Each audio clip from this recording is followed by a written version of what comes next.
Selamat pagi, salam sehat dan salam jumpa kembali para siswa sekalian.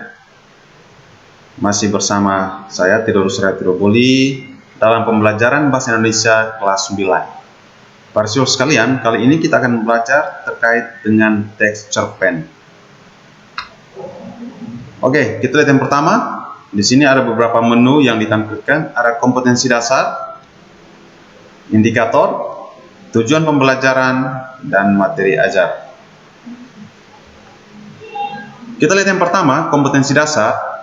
Pada kompetensi dasar 3.5, mengidentifikasi unsur pembangun karya sastra dalam teks cerita pendek yang dibaca atau didengar. Dari kompetensi dasar tadi, kita lihat yang berikut, indikator. Di sini ada 3 indikator. Yang pertama, mengidentifikasi unsur pembangun karya sastra dalam teks cerita pendek yang dibaca atau didengar. Yang kedua, menganalisis unsur-unsur pembangun karya sastra dengan bukti yang mendukung dari teks cerita pendek. Dan indikator yang ketiga, menjelaskan unsur-unsur pembangun karya sastra dengan bukti yang mendukung dari teks cerita pendek yang dibaca atau didengar. Dari indikator tadi kita lihat tujuan pembelajaran ada 3. Yang pertama, para siswa dapat mengidentifikasi unsur pembangun karya sastra dalam teks cerita pendek. Indikator yang kedua, para siswa dapat menganalisis unsur-unsur pembangun karya sastra dengan bukti yang mendukung dari teks cerita pendek.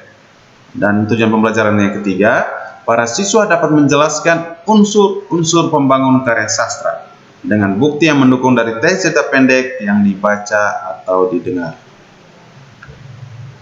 Oke, para siswa sekalian, setelah kita mengetahui kompetensi dasar, indikator, dan tujuan pembelajaran, kini kita lihat pada materi ajar. Ya, pada poin yang pertama, poin A, mengidentifikasi unsur pembangun karya sastra dalam teks cerita pendek. Nah, para siswa sekalian, sebelum kita mengidentifikasi unsur pembangun karya sastra dalam cerpen, para siswa harus mengetahui pengertian dari cerpen itu. Ya, jadi di sini ada 3 pendapat dari 3 ahli, tentu saya berkaitan dengan cerpen. Yang pertama itu Burhan Nurgiantoro. Beliau mengatakan atau berpendapat cerpen itu merupakan sebuah cerita yang selesai dibaca dalam sekali duduk. Sedangkan menurut H.B. Yasin, cerpen merupakan sebuah cerita singkat yang harus memiliki bagian terpenting, yaitu pengenalan, pertikaian, dan penyelesaian. Lalu yang ketiga, J.S. Badudu, cerpen merupakan cerita yang hanya menjurus serta terfokus pada suatu peristiwa saja. Oke, jadi di sini beberapa tokoh, ada Burhan Nurgiantoro, H.B. Yasin, dan J.S. Badudu mengemukakan pendapat mereka terkait dengan cerpen. Ya, jadi cerpen atau biasa kita katakan sebagai sebuah cerita pendek. Oke, setelah kita mengetahui pengertian cerpen, kita lihat yang berikut para siswa sekalian, ciri-ciri dari cerpen. Yang pertama, cerpen ceritanya jauh lebih pendek dibanding dengan novel. Ya. Yang kedua, cerita yang diceritakan biasanya bersumber dari kehidupan sehari-hari. Lalu ciri yang ketiga, pemakaian kata yang sederhana sehingga mudah dikenali oleh pembaca.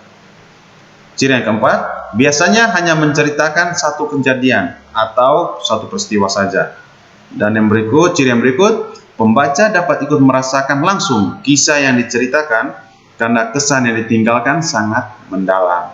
Ya, jadi ini beberapa ciri cerpen yang kita ketahui. Dari awal tadi ada pengertian dan ini merupakan ciri-ciri dari cerpen. Nah, kita lihat yang berikut. Ya, jenis-jenis cerpen atau pembeda cerpen ini. Ya, jadi yang pertama ini berdasarkan panjang pendeknya cerita. Nah, cerpen berdasarkan panjang dan pendeknya cerita itu ada short story atau cerita cerpen yang sangat pendek, ya, sangat pendek. Lalu yang kedua ada middle short story, ya, dan ada yang ketiga ada long short story, ya. Jadi ini jenis cerpen berdasarkan panjang pendeknya cerita. Nah, kita lihat yang pertama, pembedaan cerita pendek. Panjang pendek sebuah cerpen itu bervariasi. Ya, tadi sudah dikatakan ada cerpen yang sangat pendek atau biasa dikenal dengan short story. Ya, cerpen yang sangat pendek ini juga disebut dengan prosa mini. Ya, misalnya dalam buku antologi cerpen seperti Nama yang Mendera, ya, karya Ibnu Wahyudi. Yang kedua berikut ada pula cerpen yang panjangnya sedang. Tadi seperti sudah kita ketahui ada middle short story. Ya. Cerpen ini memiliki panjang hingga ribuan kata. Cerpen ini sering dijumpai pada majalah, surat kabar, ataupun tabloid. Lalu yang berikut, ada cerpen yang panjang, yaitu long short story, yang terdiri atas puluhan ribu kata. Karya sastra ini sering disebut novelette. Ya. Novelette adalah karya sastra yang lebih pendek dari novel. Ya. Berikut, berdasarkan tema dan isi. Nah, cerpen berdasarkan tema dan isi ada yang pertama cerpen anak, cerpen remaja, dan cerpen keluarga. Kita lihat yang pertama cerpen anak. Cerpen anak merupakan cerita pendek yang dibuat untuk bacaan anak, terutama anak sekolah dasar. Kalimat yang digunakan dalam cerpen anak sangat sederhana. Ya. Yang kedua ada cerpen remaja. Cerpen remaja ditulis pengarang untuk dibaca para remaja. Cerpen remaja ini lebih panjang dibandingkan dengan cerpen anak. Cerpen remaja umumnya berkisah tentang kehidupan remaja. Kisah kehidupan diceritakan, misalnya konflik dengan orang tua, cinta terhadap teman sosial, ataupun persahabatan. Lalu kita lihat yang ketiga, cerpen keluarga. Ya, cerpen keluarga umumnya muncul pada majalah atau tabloid keluarga. Cerpen keluarga sering mengisahkan persoalan rumah tangga. Oke, jadi ini cerpen berdasarkan tema dan isi, ada cerpen anak, cerpen remaja, dan cerpen keluarga. Kita lihat yang berikut, mengenal dan mengidentifikasi unsur pembangun teks cerpen. Ya, tentu saja sebuah cerpen pasti dibangun oleh beberapa unsur. Ya, jadi untuk unsur pembangun teks cerpen itu ada dua unsur. Ya. Yang pertama ada unsur intrinsik cerpen dan unsur ekstrinsik cerpen. Jadi sekali lagi, unsur yang membangun sebuah karya sastra dalam hal ini cerpen itu ada dua. Ada yang pertama unsur intrinsik dan yang kedua unsur ekstrinsik. Kita lihat unsur yang pertama. Ya. Unsur intrinsik cerpen, ya, itu ada tema, alur, tokoh, penokohan, latar, sudut pandang, gaya bahasa, dan terakhir amanat. Ya, ini merupakan unsur-unsur intrinsik yang terdapat dalam sebuah cerpen. Oke. Kita lihat yang pertama tema. Ya. Tema merupakan gagasan dasar atau gagas umum yang menopang sebuah karya sastra. Tema menjadi dasar pengembangan sebuah cerita. Oleh karena itu, tema bersifat menjiwai seluruh cerita. Ya. Misalnya tema tentang keadilan, persahabatan, atau kecerdikan. Ya. Jadi sekali lagi, unsur yang pertama, unsur intrinsik adalah tema. Setelah tema, kita lihat yang kedua, alur atau plot. Alur atau plot adalah urutan tahapan jalannya sebuah cerita. Ya. Jadi sekali lagi, alur merupakan urutan tahapan jalannya sebuah cerita. Ya, mulai dari perkenalan, lalu muncul sebuah konflik permasalahan, lalu alur peningkatan konflik menuju ke klimaks atau puncak dari konflik yang dihadapi, lalu penurunan konflik sampai pada bagian leraian atau penyelesaian. Nah, kita lihat jenis alur. Ya, yang pertama ada namanya alur maju. Apa itu alur maju? Alur maju yaitu rangkaian peristiwa yang urutannya sesuai dengan urutan waktu kejadian atau cerita yang bergerak terus ke depan. Ya, di sini para siswa bisa lihat contohnya, misalnya ini merupakan contoh jadi alur maju. Gadis kecil bernama Marsha tinggal dengan ibunya, ingin pergi ke hutan untuk mencari jamur. Marsha mulai masuk ke dalam hutan. Tak lama kemudian, Marsha tersesat dan menemukan sebuah rumah kecil, yakni rumah seekor beruang. Marsha tak diperbolehkan oleh si beruang untuk pulang ke rumah dan harus terus melayaninya. Marsha terus memikirkan cara pulang. Dia membakar kacang polong dan berpura-pura meminta bantuan beruang untuk mengantar kacang polong ke ibunya. Dia memindah kacang polong dan masuk ke keranjang, dan si beruang membawanya ke desa. Akhirnya Marsha dapat bertemu ibunya kembali. Oke, para saudara sekalian, dan ini merupakan contoh cerita yang menggunakan alur maju. Artinya bahwa rangkaian peristiwanya urutan sesuai dengan urutan waktu terus ke depan tanpa menceritakan peristiwa-peristiwa atau pada masa yang lampau, sehingga dikatakan sebagai alur maju. Yang kedua, alur mundur. Ya, apa itu alur mundur? Alur mundur yaitu alur yang menceritakan tentang masa lampau yang memiliki klimaks di awal, dan cerita merupakan jalinan atau rangkaian peristiwa dari masa lalu ke masa kini. Ya, yang disusun tidak sesuai dengan urutan waktu kejadian dari awal sampai akhir cerita. Dalam hal ini ceritanya bergerak mundur atau flashback, ya. Jadi sekali lagi, kalau tadi alur maju, alur itu ceritanya terus runtut ke depan, tapi alur mundur ini ceritanya mundur, mengalami kemunduran. Ya. Contohnya di sini supaya adik-adik para siswa sekalian bisa lebih memahami. Contohnya, Lia bercerita kepada Ani tentang pengalamannya di pasar. Aku mengejar seorang pencuri yang mencuri dompet Bu Laksmi di pasar tadi pagi. Untungnya, aku dapat menolong Bu Laksmi dengan cepat, karena aku berada di samping Bu Laksmi ketika dompetnya dicuri. Bu Laksmi juga berkata bahwa tadi si pencuri berada di belakang Bu Laksmi ketika ia berangkat ke pasar, kata Lia. Ya, jadi di sini contoh cerita yang menggunakan alur mundur. Yang berikut, yang ketiga, alur campuran. Ya, tadi ada alur maju, alur mundur, yang berikut alur campuran. Alur campuran yaitu alur yang menceritakan peristiwa di bagian tengah cerita kembali ke awal cerita, ya, dan kembali melanjutkan cerita ke bagian akhir. Jadi ini alur cerita atau rangkaian peristiwanya adanya campuran. Jadi dari cerita peristiwa menceritakan di bagian tengah kembali ke awal cerita, kemudian kembali lagi dilanjutkan ke bagian akhir cerita.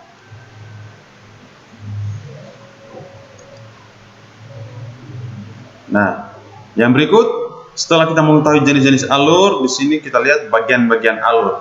Bagaimana tahapan atau jalannya sebuah peristiwa dalam sebuah cerpen. Ya, kita lihat, yang pertama ada pengenalan situasi cerita. Nah, dari pengenalan situasi cerita ini akan bergerak menuju ke pengungkapan peristiwa. Ya, hanya di sini mulai diungkapkan peristiwa. Nah, dari sini dia akan beranjak naik menuju konflik. Ya, menuju konflik dan sampai pada puncak konflik. Artinya puncak konflik ini artinya di sini puncak peristiwa terjadi. Ya, terjadinya permasalahannya itu puncaknya pada bagian puncak konflik. Nah, setelah puncak konflik dia akan berjalan menuju pada bagian penyelesaian.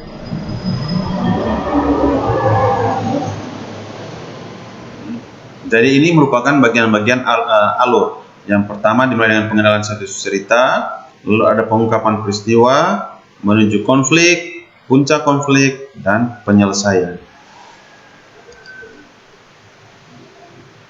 Nah, di sini kita lihat pengenalan situasi cerita, ya. Dalam bagian ini pengarang memperkenalkan para tokoh, ya, menata adegan dan menjelaskan hubungan antar tokoh. Jadi itu pada bagian pengenalan. Di sini tokohnya diperkenalkan, ya, siapa saja tokohnya. Yang kedua, pengungkapan peristiwa. Dalam bagian ini disajikan peristiwa awal yang menimbulkan berbagai masalah, pertentangan, ataupun kesukaran-kesukaran bagi para tokohnya.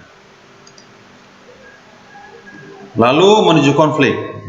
Dalam bagian ini terjadi peningkatan perhatian atau terjadi peningkatan konflik, kegembiraan, kehebohan, ataupun keterlibatan berbagai situasi yang menyebabkan bertambahnya kesukaran tokoh. Dan berikut puncak konflik, ya. Bagian ini disebut juga sebagai klimaks, ya. Inilah bagian cerita yang paling besar dan mendebarkan. Mengapa? Karena pada bagian ini pula ditentukan perubahan nasib beberapa tokoh. Misalnya, apakah dia berhasil menyelesaikan masalah atau gagal. Ya, jadi ini merupakan puncak cerita, puncak permasalahan terjadi pada bagian puncak konflik. Nah, tentu dan terakhir adalah bagian penyelesaian atau bagian endingnya. Nah, sebagai akhir cerita, bagian ini berisi penjelasan tentang nasib-nasib yang dialami tokohnya setelah mengalami peristiwa pada bagian puncak tadi atau puncak konflik. Ada pula cerpen yang penyelesaian akhir ceritanya diserahkan kepada imajinasi pembaca. Jadi akhirnya ceritanya dibiarkan menggantung atau tanpa ada penyelesaian. Tokoh utama, tokoh yang diutamakan penceritaannya dalam cerpen yang bersangkutan. Ia merupakan tokoh yang paling banyak diceritakan, baik sebagai pelaku kejadian maupun dikenai kejadian. Nah, selain tokoh utama, ada juga tokoh tambahan, ya, tokoh yang ikut mendukung atau membantu jalan cerita dalam sebuah karya sastra. Ya, kita lihat di sini contohnya. Siang itu setelah usai pelajaran, aku cepat-cepat menuju ke rumahnya.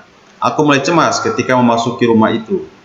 Ketika aku buka pintunya, terlihat ruangan kosong dan kotor. Aku tidak tahu sejak kapan mereka meninggalkan rumah ini. Aku masih ingat, di meja itulah aku dan Rusmaniar belajar bersama. Kadang hanya bercerita, kadang adu argumentasi layaknya orang mau berkelahi saja. Ah, Rus, kenapa kau tak mengabari kepindahanmu? Nah, para saudara sekalian, kita lihat di sini tokoh utamanya aku, ya. Nah, lalu siapakah tokoh tambahnya? Tokoh tambahnya adalah Rusmaniar. Oke, kita lihat untuk contohnya, kita perhatikan.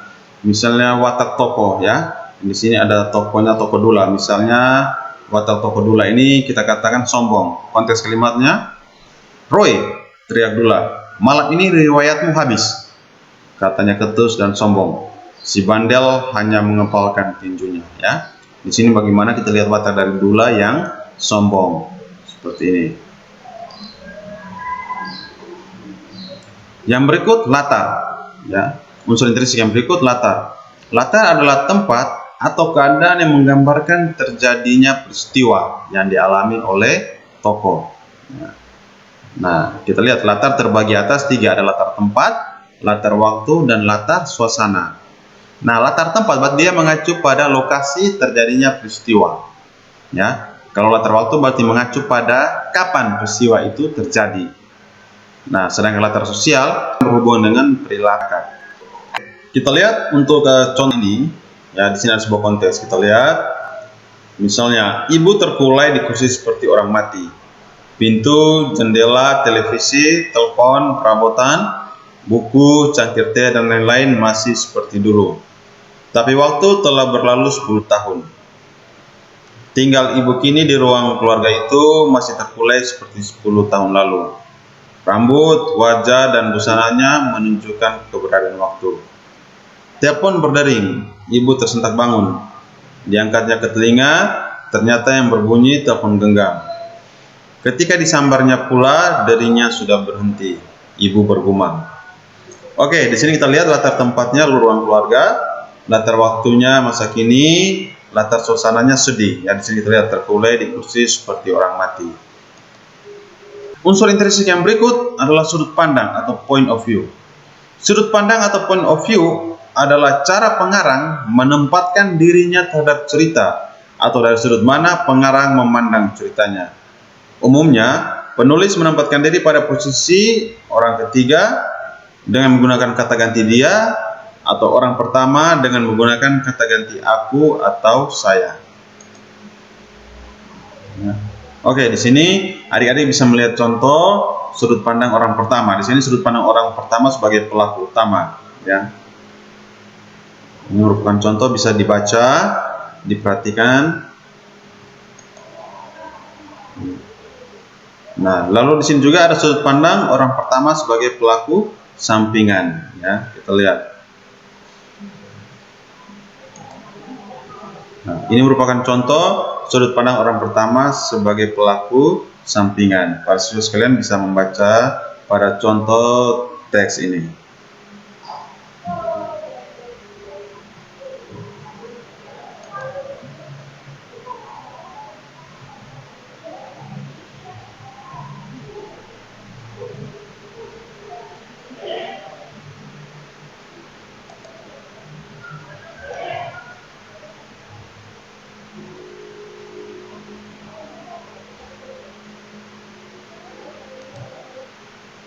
Oke, para siswa sekalian,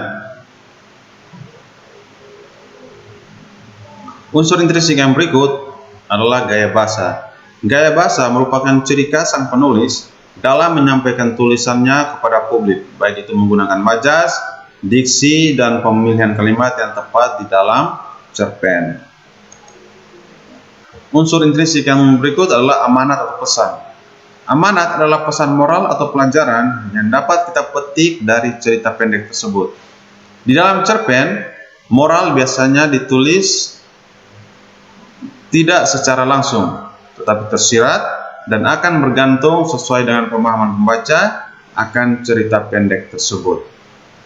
Oke, jadi adik-adik sekalian, kita sudah mengetahui unsur-unsur intrinsik atau unsur-unsur yang terdapat dalam sebuah cerpen. Artinya unsur-unsur ini ketika adik-adik membaca cerpen, adik-adik akan menemukannya langsung di dalam teks cerita pendek tersebut. Ya, ada tadi pertama ada tema, alur, tokoh, penokohan, latar atau setting, sudut pandang, point of view, gaya bahasa, dan terakhir amanat atau pesan. Nah, setelah kita melihat unsur intrinsik, yang kedua adalah unsur ekstrinsik. Ya, jadi dalam sebuah cerpen dibangun dari dua unsur, ya, baik unsur dari dalam maupun unsur yang ada di luar teks cerita itu. Nah, unsur ini ada tiga. Unsur ekstrinsik cerpen adalah latar belakang penulis, kondisi masyarakat, dan nilai-nilai yang terkandung dalam cerita. Ya. Unsur ekstrinsik ya merupakan unsur yang berada di luar karya sastra, tapi secara tidak langsung memengaruhi atau ikut membangun karya sastra tersebut. Ya, jadi dalam hal ini terkait dengan cerpen. Kita lihat unsur yang pertama, latar belakang penulis. Latar belakang penulis adalah faktor-faktor dari dalam pengarang itu sendiri yang memengaruhi atau memotivasi penulis dalam menulis sebuah karya sastra atau dalam hal ini cerpen. Latar belakang pengarang bisa meliputi pemahaman terhadap sejarah hidup dan juga sejarah karangan-karangan sebelumnya. Ya, jadi itu terkait dengan latar belakang penulis. Selain latar belakang penulis, unsur ekstrinsik juga yang ikut membangun sebuah cerpen itu kondisi masyarakat. Ya. Latar belakang masyarakat juga ikut memengaruhi sebuah cerpen. Pengaruh tersebut berasal dari keadaan yang sedang terjadi di masyarakat. Biasanya pengarang menulis cerpen sesuai dengan keadaan di sekitarnya. Lalu unsur ekstrinsik yang berikut, nilai-nilai yang terkandung dalam cerita. Ya. Nilai yang terkandung dalam cerita adalah salah satu unsur penting yang terdapat dalam cerpen tersebut. Nilai-nilai tersebutlah yang akan diambil oleh pembaca sebagai rangkuman isi dari karya penulis. Ya. Bisa nilai terkait dengan nilai agama, nilai moral. Ya, kalau nilai agama berarti nilai-nilai yang dapat dijadikan pelajaran yang terkandung dalam karya sastra tersebut. Yang kedua, nilai moral. Nilai-nilai yang terkandung dalam cerita yang berkaitan dengan akhlak atau etika yang berlaku di masyarakat. Nilai moral dalam sebuah karya sastra biasanya ditujukan dengan adanya perilaku dan tutur kata yang baik yang diperankan oleh tokohnya. Lalu ada nilai budaya dan nilai sosial. Ya, kalau nilai budaya berarti nilai-nilai berkenaan dengan kebiasaan, tradisi, adat istiadat yang berlaku. Lalu ada nilai sosial, yaitu nilai yang biasa dipetik dari interaksi para tokoh yang ada di dalam cerita. Dalam hal ini cerpen. Oke, baik adik-adik sekalian atau para siswa yang saya kasihi, demikian pembelajaran kita terkait dengan teks cerpen dalam KD 3.5, mengidentifikasi unsur-unsur pembangun dalam teks cerpen. Jadi di awal tadi kita sudah lihat ada dua unsur pembangun sebuah cerpen, ada unsur intrinsik dan unsur ekstrinsik. Ya, unsur intrinsik ada mulai dari tema, tokoh, penokohan, latar, alur, sudut pandang, point of view, gaya bahasa, dan terakhir amanat atau pesan. Lalu kita juga sudah melihat tentang terkait unsur-unsur ekstrinsik. Ya, jadi ada dua unsur, ada unsur intrinsik dan unsur ekstrinsik. Kalau unsur intrinsik berarti unsur-unsur yang terdapat dalam cerpen. Ya, sedangkan unsur ekstrinsik merupakan unsur-unsur yang terdapat di luar cerpen yang ikut membantu dari cerita tersebut. Oke, jadi sampai di sini semoga pembelajaran kita kali ini bisa dipahami dan untuk lebih lanjutnya bisa dibaca pada buku Marbi Mahir Berbahasa Indonesia yang adik-adik miliki. Terima kasih, sampai jumpa pada pembelajaran kita yang selanjutnya.